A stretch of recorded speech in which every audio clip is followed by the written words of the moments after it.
Dari harta karun Firaun hingga teknologi luar angkasa, ini adalah kisah emas. Penasaran? Yuk, kita telusuri.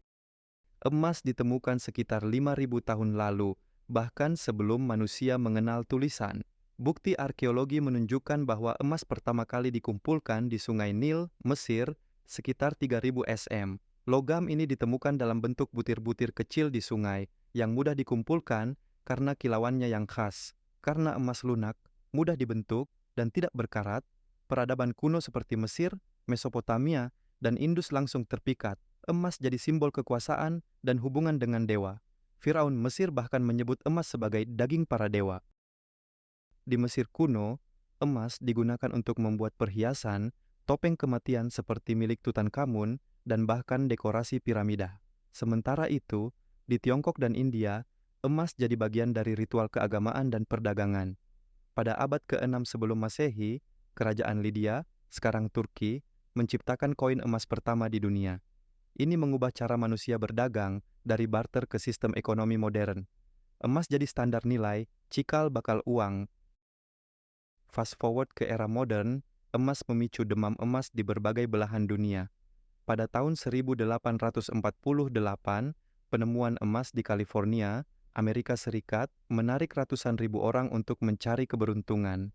Demam emas juga terjadi di Australia, Afrika Selatan, dan Kanada. Penambangan emas tidak hanya mengubah ekonomi, tapi juga membentuk kota-kota baru dan memengaruhi migrasi global. Tapi, proses ini juga punya sisi gelap, seperti kerusakan lingkungan dan konflik sosial. Sekarang emas bukan cuma soal perhiasan atau investasi. Emas punya sifat unik, tahan korosi, konduktor listrik yang baik, dan bisa dibentuk sangat tipis. Karena itu, emas digunakan dalam teknologi canggih. Di industri, emas ada di dalam ponsel, komputer, hingga satelit luar angkasa.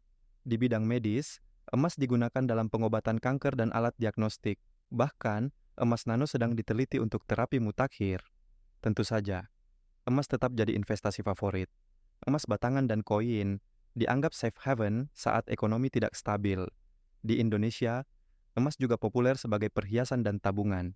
Dari sungai-sungai kuno hingga laboratorium modern, emas terus memainkan peran besar dalam kehidupan kita. Logam ini bukan hanya soal kilau, tapi juga tentang sejarah, budaya, dan inovasi. Kalau kalian punya cerita menarik tentang emas, atau ingin tahu lebih banyak, tulis di kolom komentar. Jangan lupa like, subscribe, dan tekan lonceng notifikasi untuk konten menarik lainnya. Sampai jumpa di video berikutnya.